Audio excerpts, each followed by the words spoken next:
Hello everyone, today in this video I'm gonna show you how you can fix OTG problem in your device Infinix Smart 4 and Plus.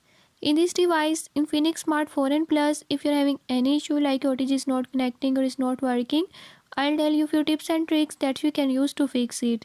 Before we start, if you are new to my channel, don't forget to subscribe and press bell icon. Watch complete video and learn how you can fix it. Let's